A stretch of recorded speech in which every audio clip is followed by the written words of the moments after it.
Welcome back, guys. In this video, I'm going to talk about the terms nation, state, sovereignty, autonomy, and a few other geopolitical terms to include what they are, the differences between them, and a few examples of each. I'll start with the word sovereign. Sovereignty is defined as the full right and power of a governing body over itself.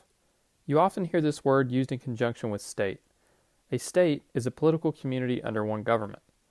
The United States, Japan, Egypt are all considered sovereign states. All members of the United Nations are considered sovereign states. But what exactly qualifies a place as a sovereign state? In 1933, the Montevideo Convention on Rights and Duties of States defined what a sovereign state is.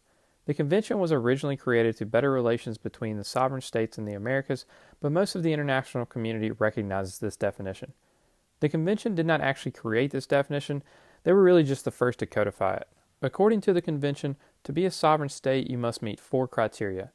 These 4 criteria are called the Declarative Theory. Number 1, define territory. A country must have clear borders. Not that there can't be disputed borders, but it must be clear what is being disputed. The territory is also not limited by how big or small a country is. Russia is 6.6 million square miles, while the country of Monaco is not even 1 square mile. The defined territory is also not limited by location. All parts of the sovereign state do not have to be connected. French Guiana, a department of France, is located all the way over in South America. Number 2, a settled population. People must permanently live within the defined territory. You can't just put down a flag in the middle of an uninhabited area like this guy did to make his daughter a princess and claim it as your country. You must live there. However, there are no limitations on the amount of people living in the territory to be considered a sovereign state. You have China, with nearly 1.5 billion people, all the way down to Tuvalu, with barely 10,000. Number 3, government. The territory and people must have a government that can exercise its sovereignty. Micronations like this one, the Republic of Molosia, created by this guy, claims his property is its own country, and he does meet the first 2 criteria. He has a defined territory and a permanent population. He does have a government, but he cannot exercise his sovereignty. He still has to pay U.S. taxes, though he calls it foreign aid, and he still has to follow U.S. law. There is little he can do about it, so he is not considered sovereign. He actually even has his own currency too, which he is attached to the value of Pillsbury cookie dough. Number 4, relations with other states. You must have the ability to have high-level relationships with other sovereign states. This is one reason that the states that make up the United States are not considered sovereign. While they are also not the supreme government, so they cannot exercise their sovereignty, they also do not have the ability to make treaties or trade deals with other sovereign states without the approval from Congress. Though you could say this is more of a shared sovereignty between the states. So this is the 4 criteria that define a sovereign state. But things still aren't always that simple. A state cannot have relations with another state without their recognition because their government is considered illegitimate. Generally, if it's up for debate, states are or are not recognized for political reasons. This is the case with Kosovo. They declared independence from Serbia in the late 1990s, and their statehood has been in question ever since. They meet all 4 of the Declarative Theory's criteria. However, they are only recognized by 98 United Nations member states, and that number was once as high as 116. Some countries stuck with the status quo and refused to take a hard position on the topic, but said if Kosovo was admitted to the UN, they would welcome them, while other members that have friendly relations with Russia declared the act illegal. Oftentimes, there are regions within sovereign states that are completely or partially self-ruling. This is called autonomy. An example of this would be Greenland, an autonomous island part of the Kingdom of Denmark. Greenland is almost fully autonomous. The only things Greenland itself is not responsible for is its foreign affairs and military defense, which is still the responsibility of mainland Denmark. Hong Kong, an island city of 7.5 million people belonging to China, would also be an example of a semi-autonomous region. Hong Kong is part of China's one country, two systems principle.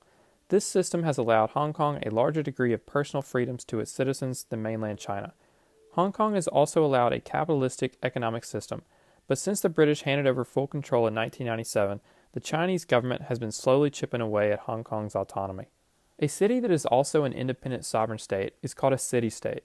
The city of Singapore, located in Southeast Asia with a population of almost 6 million, is an example of this. This sovereign city-state was originally planned and colonized by the British in 1819 as a free trading port, before being allowed its independence, which later merged with Malaysia before seceding from Malaysia because of ideological differences. City-states used to be much more common in the ancient world. The ancient Greek cities of Sparta and Athens were both city-states. The mountainous terrain of Greece encouraged the development of these cities, while sitting on the coast made these areas prosper through trade. The next term is country. A country is a nation with its own government occupying a particular territory. So that means a sovereign state is a country, but a country is not inherently sovereign.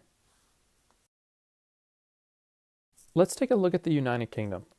The United Kingdom is a sovereign country which is made up of a union of 4 countries which are not sovereign.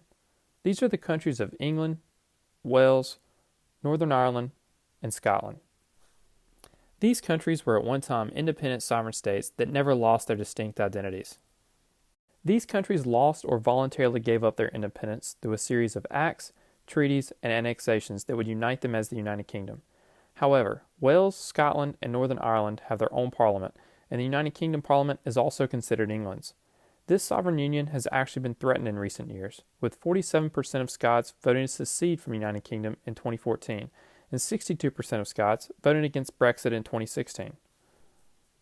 The next term I'm going to talk about is nation. The Oxford Dictionary defines nation as a large body of people united by common descent, history, culture, or language, inhabiting a particular country or territory. People often use nation interchangeably with state, but generally the use of nation emphasizes the people, whereas state emphasizes the government. Nations would include sovereign countries, but would also include groups like the many native tribes in the United States. These tribes have a common culture, heritage, and occupy a particular territory. When a nation is a homogeneous society and possesses their own sovereign territory, they are called a nation-state. Japan is considered the largest nation-state in the world at 126 million people, in which 98% are ethnically Japanese. Both North and South Korea are also examples of nation-states. When a nation does not have their own sovereign territory, they are called a stateless nation. Kurdistan, located in parts of Iraq, Iran, Turkey, and Syria, are an example of this. Kurdistan is made up of ethnic Kurds and have occupied the territory for hundreds of years.